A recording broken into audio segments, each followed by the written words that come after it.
j'étais aux États-Unis et je parlais sur ce sujet avec un petit groupe de personnes qui semblaient ignorer complètement que l'Afrique se trouvait dans la Bible. Et je leur demande comme ça, je leur dis, mais est-ce que vous savez où se trouvait le jardin d'Éden, par exemple? Alors, il y a les Américains qui lèvent le doigt et disent, oui, il y avait le Tigre, le fleuve, l'Euphrate aussi. Le jardin d'Éden se trouvait en Irak. Hein, aujourd'hui, beaucoup de gens pensent que le jardin d'Éden se trouve en Irak. Je me suis retenu d'ailleurs de leur demander quelle impression ça faisait de bombarder le jardin d'Éden. Mais je leur ai dit au lieu de ça, mais vous savez, on oublie toujours quelque chose. Regardez ensemble rapidement, parce que c'est quand même beau.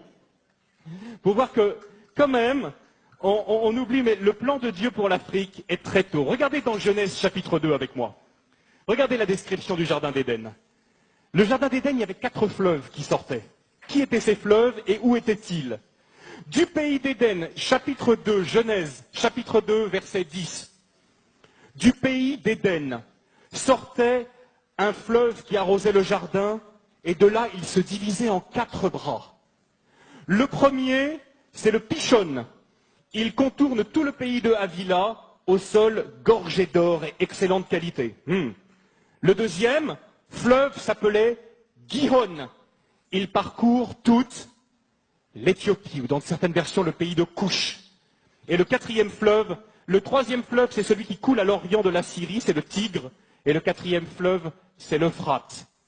Regardez, la Mésopotamie, l'Irak, le pays de Havila, qui est probablement vers la Somalie, et tout le pays de l'Éthiopie. Le jardin d'Éden, ce n'était pas le jardin qui est derrière la cour de la maison. Hein.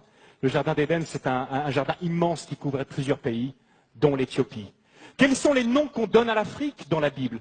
Les noms qu'on donne à l'Afrique, ce sont Couche, qui veut dire Éthiopie, Mitzraïm, qui veut dire l'Égypte, et Put, qui veut dire la Libye actuelle, la Cyrénaïque. Au temps biblique, et jusqu'à une époque, jusqu'à peu près au 4-5e siècle après Jésus-Christ, ces 3 régions qui couvraient toute l'Égypte, la Libye, le Soudan, l'Éthiopie, toute la corne de l'Afrique, regroupaient probablement 80% de toute la population du continent qui était très peu peuplée. Donc toute l'Afrique presque se retrouvait à Couche, Mitzraïm ou Put. Et, à la surprise générale pour certains, c'était des pays noirs. À l'époque, c'était des pays noirs. Vous savez, souvent, quand on pense à l'Égypte, on ne pense pas à l'Égypte comme un pays noir, n'est-ce pas? Hein, on a eu même, quand on est dans les années 50, 60, les péplums sur l'Égypte. Comment elle est, Cléopâtre? C'est Elizabeth Taylor. Elle est toute blanche. Mais la réalité, c'est complètement différent.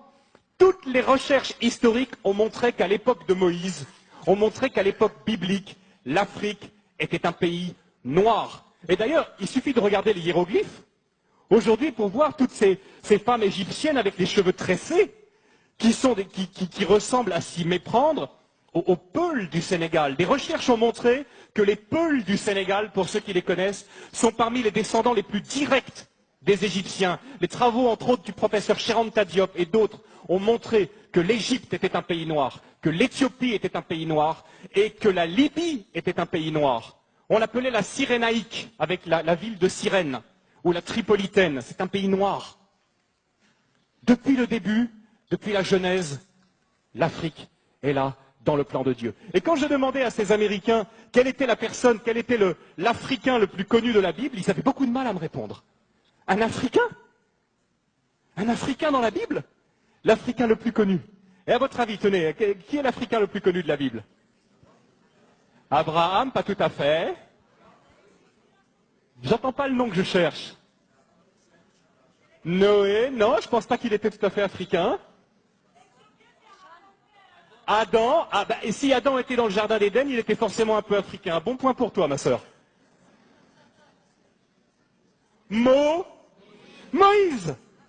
Moïse, né, grandi en Afrique, passé 40 ans de sa vie en Afrique. À une époque, et j'aimerais bien, justement, aujourd'hui, quand on pense à l'Afrique, on pense à quoi? Honnêtement. Honnêtement, quelles sont les images qui viennent à nous? Nous qui sommes ici, en Alsace. Je ne sais pas, vous qui regardez Internet, là. Mais on pense à des guerres, on pense à des catastrophes, on pense à des famines, on pense à des ennuis sociaux. Voilà les premières images qui nous viennent lorsqu'on pense à l'Afrique. À l'époque de Moïse et au temps biblique, l'Afrique, c'était pas du tout ça. D'abord, l'Égypte était la première puissance économique du monde. Est-ce que vous savez que pendant plus de 1000 ans, c'est l'Égypte qui a nourri tout le bassin méditerranéen par son blé? L'Égypte possède un cadeau de Dieu extraordinaire qui s'appelle le Nil, qui est probablement le fleuve le plus extraordinaire du monde, un fleuve qui vient du lac Victoria au Kenya, qui passe et qui coule dans un delta. Ce sont qui donnent la possibilité de faire du jardinage de façon extraordinaire. Le Nil, c'est un cadeau de Dieu. Le Nil, c'est ce qui permet à l'Égypte d'avoir toujours été riche. Et quelque chose de très intéressant aussi, ce sont les Égyptiens qui ont inventé le jardinage. Les pastèques que nous mangeons en été, ce sont les Égyptiens qui l'ont cultivé les premiers. À l'époque, l'Égypte était la première puissance économique du monde. Aujourd'hui, l'Afrique est la dernière puissance économique en tant que continent. Mais il n'en a pas toujours été de même. Ce qui se passe aussi, c'est que l'Afrique était la première puissance militaire à l'époque.